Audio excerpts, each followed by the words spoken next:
हाय, मी सुविधा। सकाळी घरातला टिफिन वगैरे आवरून मी पहिले दिवाबत्ती करून घेतली आणि घाईघाईमध्ये ऑफिसमध्ये जायला निघाली।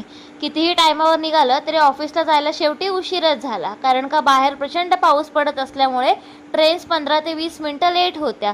ऑफिसमध्ये गेल्यावर पटापट काम करायला घेतलं। डिझायनिंग अँड नेहमीचं ऑर्डर लिस्ट वगैरे जे पेंडिंग काम होतं तेच मी करत होती। साईट विजिट्स होत्याच, पण पाऊस असल्यामुळे सर्व मी त्या पोस्टपोन केल्या। बाहेर मस्त पाऊस पडत होता म्हणून म्हटलं एकदा बाल्कनीमधून बाहेर बघावं। बघते तर खिडकीमध्ये इतकं मोठं मधुमाशीचं पोळं झालेलं होतं आणि बाहेर पण बघू शकता पाऊस पडतोय खूप। आणि हे जे समोर ब्लर दिसत आहे तो आहे आपला नवी मुंबईचा नवीन एअरपोर्ट। आय नो पावसामुळे काही दिसत नाही। संध्याकाळी मस्त ब्लॅक कॉफीची चुस्की मारली आणि घरी जायला निघाले तरी पण काय पाऊस थांबायचा नावच घेत नव्हता। इतका पाऊस पडत होता, भिजत भिजत कशी बशी जेमतेम स्टेशनला पोहोचले। देन संध्याकाळी पुन्हा ट्रेन लेट। इथे पनवेलला पोहोचल्यानंतर बघू शकता ब्रिजवरती किती प्रचंड गर्दी आहे ती। दोन्ही ब्रिज फुल भरलेले होते। कोकण कन्या एक्सप्रेस वगैरे अशा बाहेरच्या ट्रेन्स आल्या की या ब्रिजवरती अशीच खूप गर्दी होते। घरी आले आणि फ्रेश होऊन जेवणाला लागले। चला, आज तुम्हाला मी दाल तडका कसा बनवतात त्याची सिंपल आणि 10 मिनिटात होणारी रेसिपी दाखवते। तेल गरम केलं आहे, तेलामध्ये राई जिरं टाकलं आहे, त्याच्यामध्ये बारीक ठेचलेला लसूण टाकलेला आहे। लसूण टाकून त्याच्यामध्ये मी थोडा कांदा टाकलेला आहे जो बारीक मी कापून घेतलेला होता आणि ते थोडं मिक्स केलं।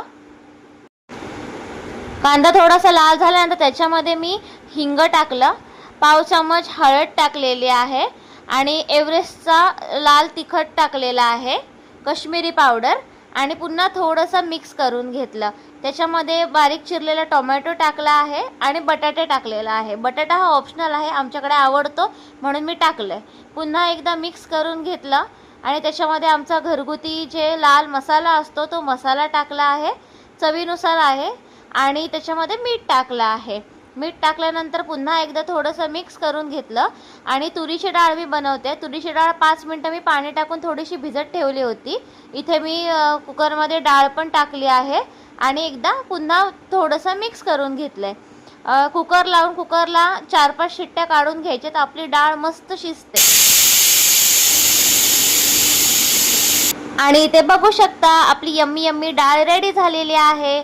मस्त पोटभर आम्ही सगळ्यांनी जेवण केलं आणि माझ्या पिल्लूसोबत मी व्हिडिओचा एंड घेते। असा होता माझा आजचा दिवस। बाय।